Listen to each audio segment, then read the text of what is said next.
Boa noite a todos. Vamos então iniciar o nosso trabalho dessa noite, como sempre, com a prece. Então vamos rogar a Jesus o amparo a todos nós, para que nós possamos nos sentir essas energias vibrantes que através de Jesus e dos mentores da casa nos faz sentir. Pedimos também que Ele possa nos auxiliar sempre, que nós possamos sentir na sintonia as energias de Jesus.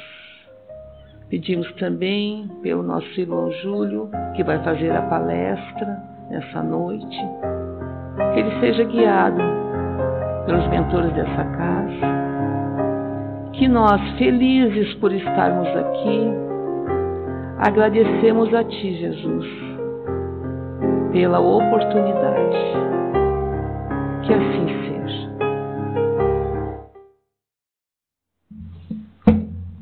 Boa noite, meus irmãos.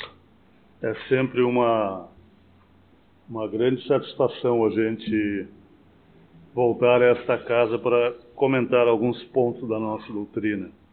E como a nossa irmã falou no início, nós vamos comentar hoje o capítulo 15 do Evangelho segundo o Espiritismo, intitulado por Kardec, Fora da Caridade não há salvação. Aliás, esse é posso dizer que é o lema do Espiritismo, né? Fora da caridade não há salvação. E uma das pessoas que mais compreendeu a questão da caridade foi o apóstolo Paulo. Tem lá no item 6 do capítulo 15, várias observações dele acerca da caridade que nos ajudam a compreender melhor esse tema. A gente pensou algumas palavras dele e vamos comentá-las. Ele diz assim: ter caridade é ter paciência. E realmente nós precisamos ser pacientes com os nossos irmãos, tolerar as suas imperfeições, da mesma forma que nós gostamos quando as pessoas são pacientes conosco, quando toleram as nossas imperfeições, toleram os nossos vícios de comportamento. Ele diz que nós devemos ser brandos com os nossos irmãos, e a brandura, a gentileza, elas amenizam as nossas relações. Fica muito mais fácil nós convivermos com os nossos irmãos quando nós os tratamos de uma forma afável, com respeito, com atenção, com paciência. Diz que nós devíamos fazer o bem, devíamos ser benévolos para com os nossos irmãos. E da mesma forma que nós todos, quando estamos passando por alguma dificuldade e não conseguimos superá-la sozinhos, e esperamos, ou pelo menos gostamos, quando alguém nos auxilia, os nossos irmãos também, quando estão precisando de ajuda, eles ficam felizes quando alguém se chega e auxilia a enfrentar ou a superar a dificuldade. Ele diz que ser caridoso é não ser invejoso, ou seja, não desejar, em demasia o que os nossos irmãos possuem, ou o que eles são, ou o que nós imaginamos que eles sejam. Ele diz que nós não deveríamos, quem quer ser caridoso não deve ser orgulhoso. Ou seja, que nós não devemos nos presumir melhores ou mais importantes que os nossos irmãos. Que não deveríamos desdenhar dos nossos irmãos. E eu já vi muitas situações em que as pessoas desdenham de outras. Via de regra, fazem isso gratuitamente, contra quem não lhes fez nada. E boa parte das vezes imaginando que estão sendo apenas engraçados, mas estão causando sofrimento em alguém que pode estar numa condição social inferior, uma condição cultural, e aquilo que a gente não gosta para nós não deveríamos fazer com os nossos irmãos. Ele diz que nós não deveríamos nos irritar com os nossos irmãos. E nós vamos ver mais adiante que a questão de não se irritar com os outros, ela é muito mais profunda, é muito mais importante do que a gente imagina. Que não deveríamos pensar mal dos nossos irmãos e que não deveríamos concordar com a injustiça, mas procurar agir sempre de acordo com a verdade. Todos nós, espíritos encarnados aqui na Terra, somos espíritos ainda muito comprometidos com as leis de Deus, porque somos espíritos muito jovens ainda. Precisamos passar ainda por muitas e muitas experiências para irmos aos poucos nos despojando dessas imperfeições que nós acumulamos ao longo dos séculos e milênios e desenvolver as qualidades que precisamos ter e cuja falta faz com que nós não consigamos ser felizes, embora o Criador disponibilize para todos nós muito mais do que nós precisamos para ser felizes. Nenhum de nós, nesse estágio em que estamos, consegue ser relativamente feliz, porque nós nos deixamos levar muito pelas nossas imperfeições. Aliás, o próprio Cristo disse, que aquele que comete pecado se torna servo do pecado. Isso tem duas conotações. Em primeiro lugar, quando eu cometo um erro, eu prejudico alguém, eu fico predisposto diante da lei de causa e efeito para sofrer as consequências do mal que eu pratiquei. Mas é mais do que isso. Toda ação repetida, ela vira um hábito, um reflexo condicionado, e se eu pratico o mal repetidamente, depois eu vou ter dificuldade para não agir subordinado a esse vício, como nós vamos ver mais adiante. O que é caridade? Caridade é movimentar o amor que nós temos pelos nossos semelhantes, transformar esse amor em ações em benefício do nosso semelhante. Eu tenho sempre repetido que de que adianta o meu amor por alguém se eu não transformo esse amor em ações em benefício da pessoa que eu amo? Para que serve esse meu amor? Então, quando eu movimento esse meu amor, quando transformo em ações, ele passa a se chamar caridade. Mas então o Paulo nos disse que nós devíamos ser pacientes. Se eu tiver paciência com aquelas pessoas com as quais eu convivo mais esporadicamente, na rua, no estabelecimento comercial, onde quer que eu encontre pessoas de vez em quando. Se eu for paciente com essas pessoas, eu vou evitar uma série de aborrecimentos e de problemas. Mas se eu não tiver paciência com aqueles com quem eu convivo em casa, no meu trabalho, na escola, na casa espírita, muito pouco vai me adiantar ser paciente com aqueles com quem eu convivo esporadicamente. É justamente com esses com os quais eu convivo mais frequentemente, diariamente, que eu preciso ser paciente. Porque imagine se uma pessoa com a qual eu me encontre, ou melhor, eu me encontro, digamos, com 10 pessoas em lugares diferentes durante o dia, e isso dá, digamos assim, 2 horas do meu dia. E aí eu sou paciente com essas pessoas porque eu convivo com elas muito pouco. E aí eu convivo as outras 22 horas do dia com as outras pessoas em casa, e eu não sou paciente. Eu posso tornar o meu relacionamento dentro de casa um inferno se eu não for paciente com essas pessoas. Da mesma forma, aqueles com quem eu convivo na casa espírita, no meu trabalho, esses com quem eu convivo mais frequentemente, é com eles que eu tenho mais compromisso e é com eles que eu tenho que ser mais paciente. Ou será que eu não quero que a minha vida seja uma vida mais tranquila, de mais paz, que haja mais harmonia nas minhas relações com os meus semelhantes? E eu não posso me enganar, não posso esperar que o tipo de vida que eu quero levar vai ser construído para mim pelos outros. Sou eu que construo.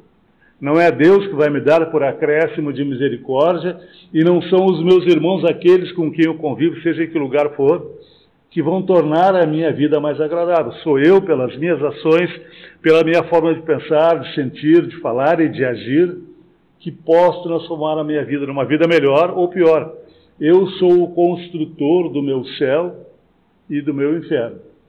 E embora seja muito bom para a minha vaidade, né, dizer que a responsabilidade é dos outros, se eu faço isso, eu estou mentindo para mim mesmo, estou enganando a mim mesmo. Porque eu sou responsável pela vida que eu quero levar.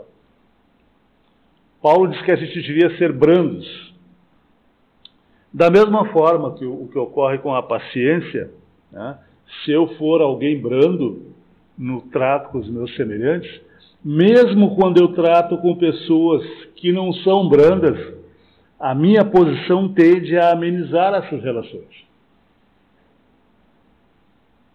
A forma como eu trato os meus semelhantes normalmente os induz a me tratarem de forma semelhante. Então, eu preciso agir de forma a construir o tipo de vida que eu quero levar. Ele nos disse que nós devemos ser benevolentes, fazer o bem, da mesma forma que com relação à paciência e à brandura, né? Se eu ajudo as pessoas que eu encontro na rua, alguém que está precisando de alimento, alguém que precisa de agasalho, né? Mas não ajudo o meu familiar em casa quando ele precisa de mim, eu estou falhando. E eu preciso ser caridoso, principalmente com o meu próximo mais próximo. Normalmente as pessoas com quem nós convivemos mais vezes durante o dia, como eu disse, em casa, no trabalho, na casa espírita, na escola, seja onde for, são essas pessoas com as quais nós temos mais compromissos, mais arestas a aparar. Então é necessário que com essas pessoas nós nos esforcemos mais para sermos brandos, pacíficos, tolerantes. Ele nos disse que não deveríamos ser orgulhosos. Eu não sei se o orgulho é a principal causa de problemas no nosso mundo. Mas com absoluta certeza o orgulho é uma das principais causas de dores do nosso mundo. Se nós conseguíssemos nos relacionar isentos do orgulho, da vaidade, as nossas relações humanas seriam muito mais agradáveis. Nós criaríamos muito menos dores para os nossos irmãos e para nós mesmos. Se fôssemos menos suscetíveis, menos melindrosos nesses nossos relacionamentos, se não tratássemos os nossos irmãos como se nós nos supuséssemos superiores ou mais importantes do que eles, se tratássemos a todos como nós queremos ser tratados, seria muito mais fácil o nosso convívio com os nossos irmãos. Ele diz que nós não deveríamos desdenhar dos nossos irmãos.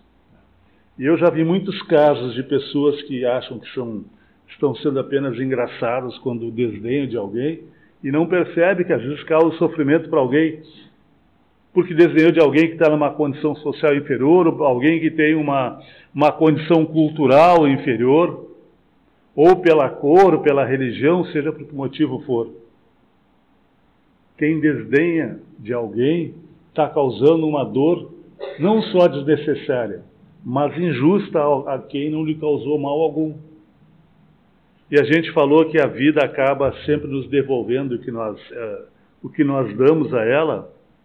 Aquele que age assim, se ele não compreender que está fazendo os outros sofrerem sem motivo nenhum, ele vai precisar passar pela mesma situação, não para que ele seja castigado, mas para que sirva como uma lição educativa, para que ele perceba que pensando em ser apenas engraçado, em fazer uma brincadeira, ele causou sofrimento para alguém. E nós não temos o direito, se não temos o direito de causar um sofrimento para quem nos fez o mal, não foi o que o Cristo nos ensinou, que nós devemos amar os nossos inimigos, se nem aos inimigos nós devemos causar uma dor, que dirá aqueles que não são nossos inimigos, que não nos fizeram nenhum mal. Ele também diz que não deveríamos nos irritar com os nossos irmãos. Esse é um conselho que, se eu procurar seguir sem exteriorizar, mas não fizer isso no meu interior, eu posso até imaginar que não tem problema. Se alguém exige da minha paciência, me ofende, e eu fico calminho, sorridente, mas lá por dentro eu estou explodindo, né? Vontade de torcer o pescoço da pessoa. Claro que se eu explodir é pior, mas os nossos pensamentos, os nossos sentimentos têm um grande poder sobre o nosso corpo físico.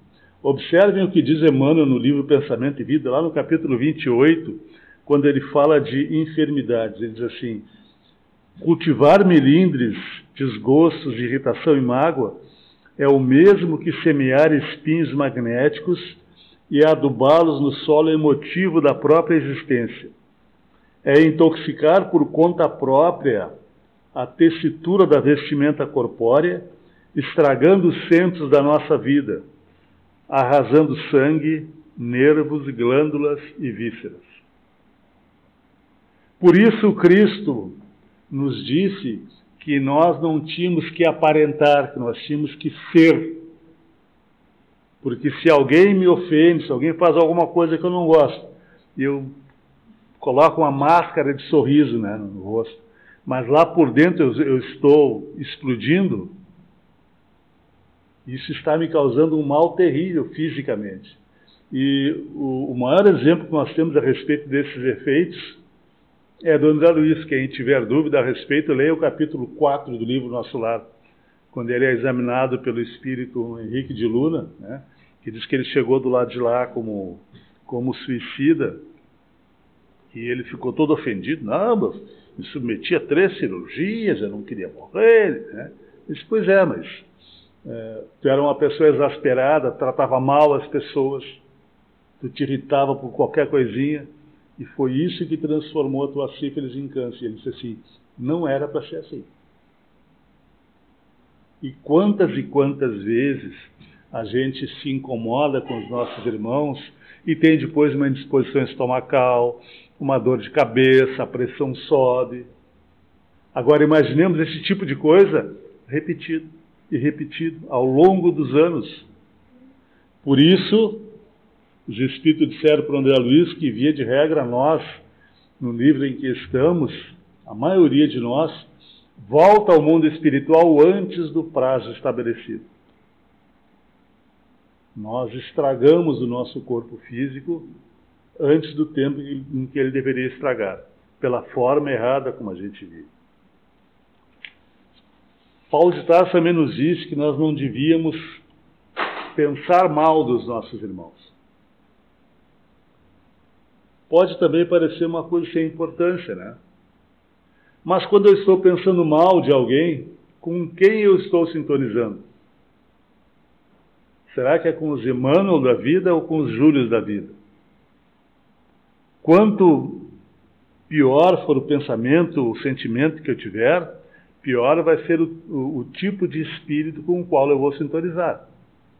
E se eu estiver pensando mal de alguém e eu sintonizo com um espírito moralmente atrasado, que tipo de influência eles vão me transmitir? Vejam o quanto é importante nós conhecermos as leis do nosso Pai. Nós, ao longo dos séculos, nós pensávamos que tínhamos que nos submeter à vontade de Deus para que Deus ficasse contente conosco e nos desse a felicidade. Nós construímos o nosso céu e o nosso inferno de acordo com o que nós sentimos, com o que nós pensamos, com o que nós falamos e com o que nós fazemos.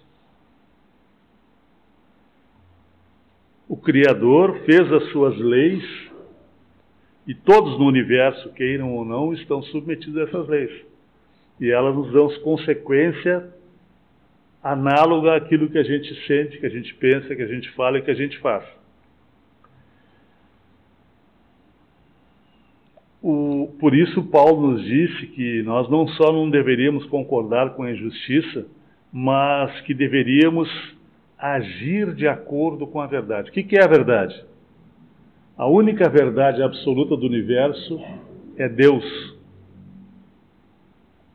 Tudo que estiver em desarmonia com Ele não é a verdade. E nós devemos procurar viver em harmonia com as leis do Pai. Leis que não foram criadas por nosso sofrimento, mas que agem sempre a nosso favor, absolutamente sempre. Embora nem sempre essas leis nos tragam consequências agradáveis. Se eu ajo em harmonia com as leis do Pai, as consequências que eu vou ter das minhas ações, elas vão ser agradáveis. Se eu ajo em desarmonia, as consequências não vão ser agradáveis.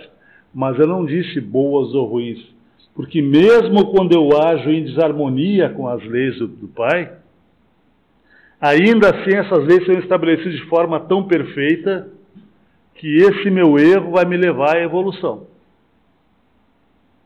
Então a consequência vai ser boa, mas desagradável. Quando eu tenho que enfrentar a consequência de algum mal que eu pratiquei, isso é bom para mim, que eu vou evoluir, mas não é agradável. Da mesma forma que quando eu contraio uma doença e preciso de um tratamento que seja desagradável, cause dor, o tratamento é bom, mas não é agradável. Mas vejam, nós temos opção. A gente pode procurar conhecer as leis do Pai, procurar viver em harmonia com elas, e aí temos uma evolução mais tranquila, mais agradável, com o mínimo de dores e sofrimentos possível. Nós somos seres ditos inteligentes. Será que nós sempre agimos como seres inteligentes? Faz sentido, pelo menos para nós espíritas, conhecermos as leis do Pai e não fazermos o máximo de esforço possível para nos adaptarmos a elas, para vivermos em harmonia com elas? Da mesma forma que faz sentido eu ser um médico e fumar, beber, usar outras drogas, né? Todo o conhecimento que eu adquirir, ele só me beneficia se eu o coloco em prática nas minhas ações do dia a dia. Se eu tomo o conhecimento de alguma coisa que me pode beneficiar e não utilizo, é mais ou menos como se eu estivesse doente, comprasse remédio, botasse em cima do camiseiro lá, deixasse, esperasse ficar bom. Né? O remédio está lá. Da mesma forma, se eu adquirir o conhecimento e eu não pôr em prática, como é que eu vou esperar que esse conhecimento me beneficie? Como é que eu vou esperar que esse conhecimento me evite o sofrimento desnecessário? É claro que todos nós, absolutamente todos nós, sem exceção, vamos receber do Criador tantas oportunidades de correção dos nossos erros, de evolução, quantas precisarmos. E mais do que isso, não só as oportunidades, mas também as condições para isso. Eu tenho exemplificado com a questão da maternidade e paternidade. Boa parte das vezes aqueles espíritos que nós recebemos na nossa família como filhos e filhas são aqueles mesmos espíritos que no passado nós auxiliamos a se desviarem do caminho do bem, porque nós também estávamos desviados do caminho do bem. E o Criador nos dá depois a oportunidade de ter esses espíritos como filhos para que nós os eduquemos. Mas se eles nascessem na nossa família adultos, como é que a gente ia conseguir fazer isso? Então eles nascem frágeis, pequenos, com a mentalidade, com a capacidade intelectual limitada, que vai se desenvolvendo com o corpo, e aí nós temos condições de dirigir a vida deles. Principalmente na primeira infância, que é quando o espírito é mais suscetível de assimilar as noções de moral que cabe a pai e mãe ministrar a eles. Vejam, o Criador não dá só a oportunidade, dá as condições também. mas Ele dá as condições, mas Ele não faz por nós. Da mesma forma que os nossos irmãos da espiritualidade estão sempre dispostos a nos auxiliar sempre que precisarmos deles, mas eles não fazem a nossa parte. Nós não fomos criados para sermos permanentemente tutelados dos bons espíritos. Nós fomos criados para buscarmos a nossa evolução e recebemos o auxílio deles, né? Com relação à maternidade e paternidade, eu costumo também exemplificar assim: os pais e mães responsáveis não fazem os deveres dos filhos. E também não deixam os filhos deixar de ir para a escola, obrigam os filhos a estudar, porque sabem que, mesmo quando a criança não gosta de estudar, sabem que é importante para eles, para quando crescerem, enfrentar o mercado de trabalho competitivo. Os bons espíritos agem conosco assim. Não fazem aquilo que nós devemos e podemos fazer por nós mesmos. Mas tudo aquilo que não podemos fazer e precisamos, podemos sim contar com a espiritualidade. Até a respeito disso, boa parte das pessoas não tem tanta confiança assim na oração, mas a oração é um recurso inestimável que o Criador põe à nossa disposição. E as pessoas, e boa parte das vezes, não confiam tanto nela, por quê? Porque boa parte das vezes nós não sabemos pedir. Nós queremos soluções para os problemas imediatos e, às vezes, o problema é a nossa solução. Eu já comentei aqui, imagine que eu seja um espírito viciado nos prazeres etílicos, né? Aí programei uma encarnação com problema gástrico para que eu não me volte para a bebida alcoólica nessa encarnação. E aí eu estou adulto lá, não consigo tomar um colher de chá, de cerveja, que eu estouro o estômago. E aí eu começo a rezar para Deus, para o meu anjo de guarda me ajudar a curar a minha gastrite. Não vou curar. Porque curar a gastrite vai ser abrir a porta para eu voltar a ser bêbado de novo. Então, como nem sempre a gente sabe pedir, boa parte das vezes as pessoas não confiam na oração. Mas numa situação como essa, se os bons espíritos não vão curar a minha gastrite, eles podem amenizá-la, eles podem me inspirar a confiança no Pai.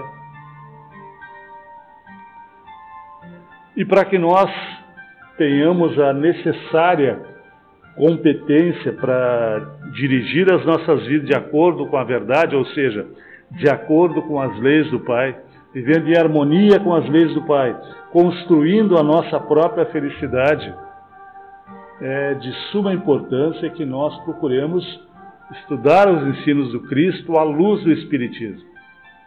E vocês lembram quando a nossa irmã fez a primeira apresentação aqui, ela falou sobre estudos. Essa casa tem vários grupos de estudo. É uma grande oportunidade que a gente não deve desperdiçar. Eu já comentei aqui que eu participo de sessões mediúnicas há mais ou menos 50 anos. Nunca ouvi um único espírito dizer que se arrepende de ter estudado, mas já ouvi muitos mesmo se lamentando por terem tido a oportunidade de aprender e não aproveitar. E outros tantos se queixando que aprenderam e não colocaram em prática. Está na nossa mão. Deus não nos obriga a sermos bons nem ruins, Ele criou as suas leis. Quando a gente vai vivendo e observando o que acontece conosco, passamos a perceber que normalmente as nossas ações mais corretas nos dão consequências melhores. Boa parte das vezes, quando a nossa vida entra num caminho não muito agradável, boa parte das vezes é porque a gente está agindo de uma forma inadequada. Mas isso a gente percebe à medida que vai estudando as leis do Pai e começa a comparar o que fazemos com aquilo que deveríamos fazer. E a caridade, além de todos esses benefícios que a gente citou, ela tem um que é impagável. Por que o lema do Espiritismo é fora da caridade não há salvação? Porque sem a prática da caridade nós não evoluímos. Nós podemos aprender tudo o que tiver para aprender de todas as leis morais e materiais. Sem praticar a caridade, nós não nos modificamos para melhor em termos de sentimento. E a nossa evolução, de fato, é a nossa evolução dos sentimentos. Espero que a gente tenha sido útil com esses comentários, que os nossos anjos de guarda, os nossos benfeitores espirituais, nos auxiliem a aproveitarmos bem essa encarnação, essa oportunidade de evolução que o Pai nos concedeu, e aproveitemos que essa casa aqui oferece várias oportunidades de estudo para todos nós. Muito obrigado, meus irmãos.